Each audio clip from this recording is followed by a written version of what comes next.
Hi guys, and welcome to another video on Gran Turismo Sport. Now, if you look into the corner of the screen, you may notice something different, and that difference is me. So I'm in the corner for the whole of this video and just trying out something new with my iPhone, filming myself and then uploading it onto the PlayStation and adding it into the corner. So if you like it, let me know. If you don't like seeing my face, also please let me know. Anyway, on to the racing. Enjoy. Okay then, so we're at Suzuka for these races today, and it's Group 3, 10 lap race. We are in the Nissan GTR. It's not really my favourite car to drive, but it seems like quite a good race car here. We've got the medium and the hard tyres available. We're starting on the mediums and we're planning to go to lap 6 or 7 and then switch over to the hard tyres. So starting in P4 then, and we've got Agu up front in the lead of the race.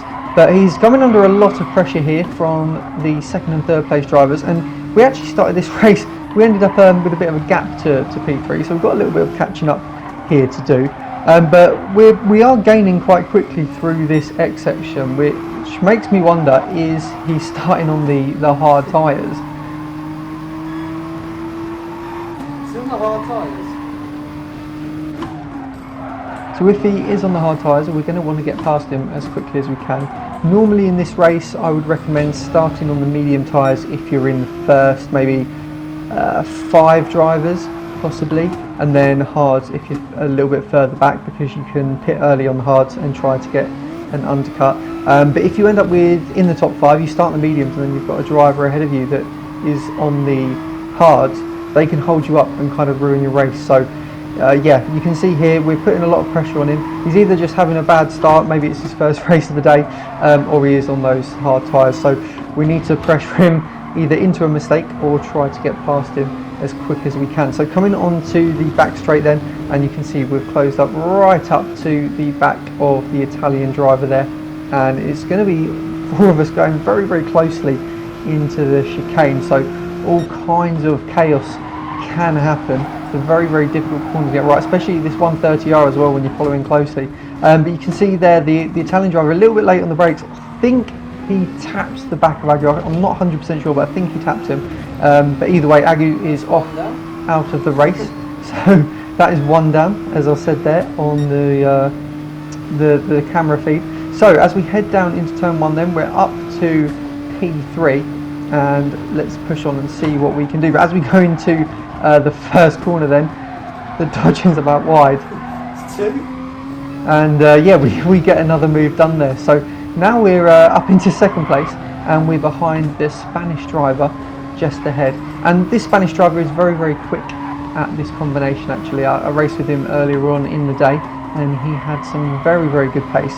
We've been struggling a little bit trying to find the right car to use. My favourite car to drive this circuit in time trial was actually the Toyota Supra, but in the race it just didn't feel particularly great. It just didn't have the speed it had in the time trial compared to the race. I think maybe that it didn't work quite so well on the heavy fuel. But the GTR does feel quite good, but this hairpin coming up is an absolute nightmare. This car would be 2 or 3 tenths a lap faster if it could just get some traction out of there. But we do it not too badly on that lap, so we don't lose too much time to the driver ahead. But we are outside of that slipstream range now, coming up to 1 second behind. We're going to jump forwards towards the end of the lap then, down into first gear just for a little bit of extra rotation. You can take a lot of the curve on that left hand side there, and then sticking to the right, trying to follow him through as best we can. And we come across the line with a 59.2. So that's the fastest I've been so far. Which is the fastest lap we've done so far in this combination.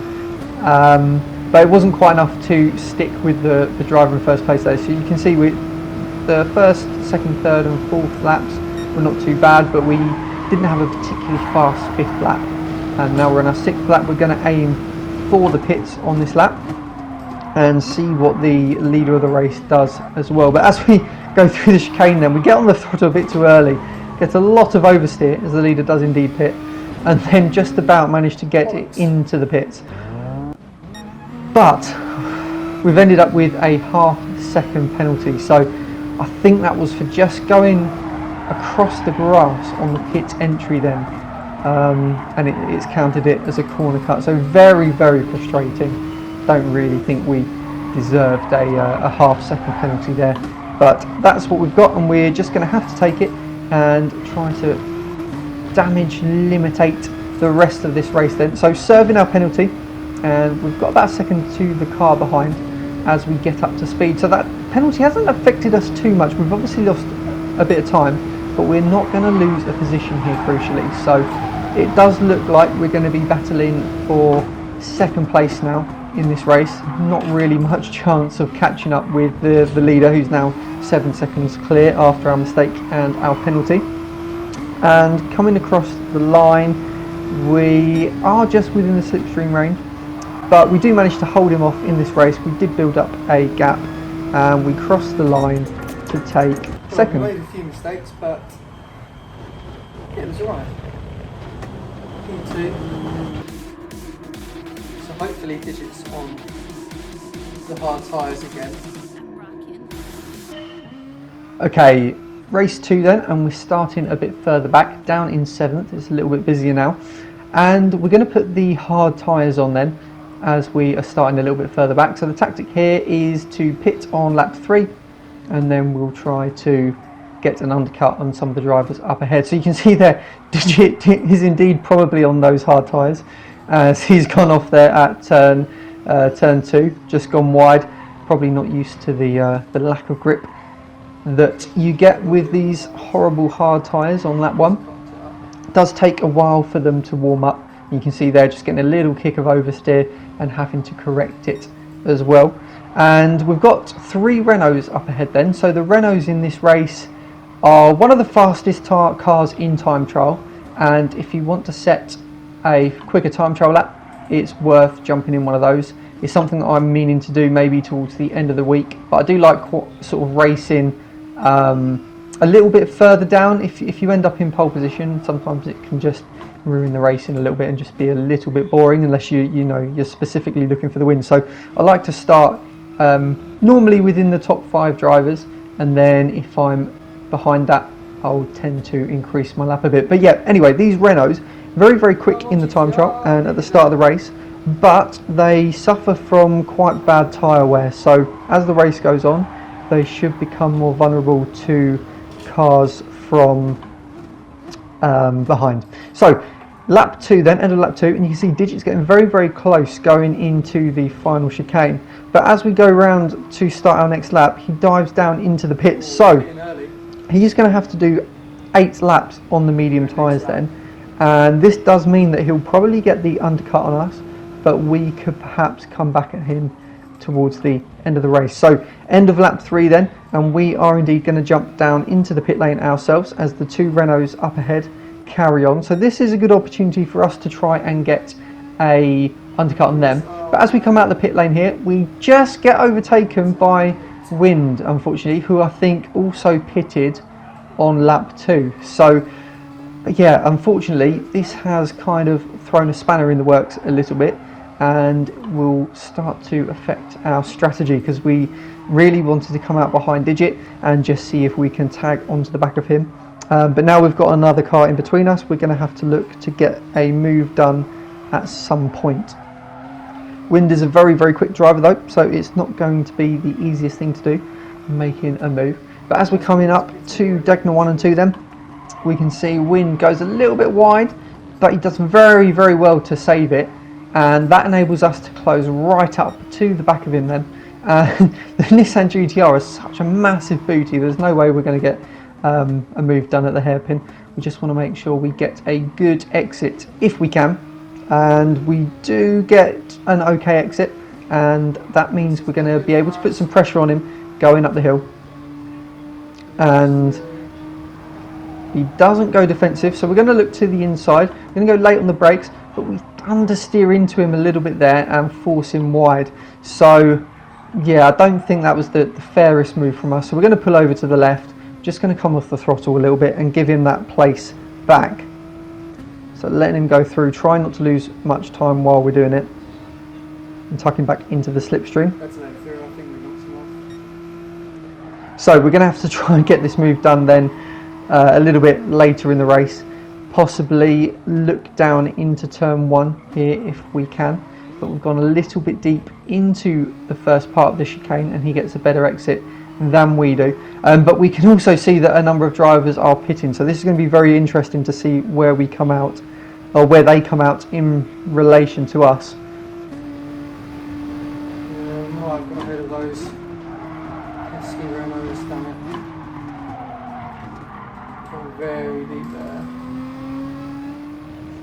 So those Renaults then have come out ahead of us, and unfortunately it looks like we may have got the undercut on them had we not been held up with our battling with wind just up ahead as well. So a little bit frustrating, but you know, we've still got good tyres. We'll be able to look after the tyres when we're behind someone in traffic, because we're not pushing them quite as much as we would be in cleaner. So maybe towards the end of the race we can look to make a move. So jumping forwards then onto the end of lap 6, and we're looking like we might have a chance to go for a move towards the end of the straight, getting a good exit out of Spoon then. As we can see, the leader up ahead has indeed entered the pits themselves, and we're going to get the slipstream, but it's not going to be enough to look up the inside of 130R. And then on the exit we just don't quite have the room to move to the inside there, so we're going to pull out of this one and just try and make sure we nail the hairpin, the chicane I should say,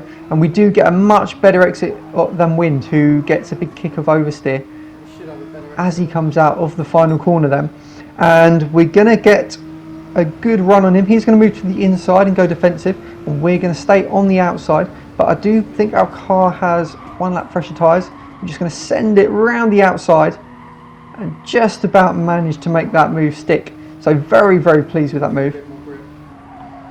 And yeah, we just had a bit more grip than him then, I think, as he gets a kick of oversteer through the exit of that corner as well. So now we've got the Renaults up ahead. Like I said, the Renaults a little bit harder on their tyres, but they did pit a little bit later than us, so they're going to have fresher tyres. And you can see through that first sector then 5 tenths up on our previous best, which just shows how much we were being held up on those previous laps. So jumping forwards onto lap 8 then, and we can see the 2 Renaults are starting to battle now. We've got the Brit J just ahead of us, behind the Turkish driver, I believe.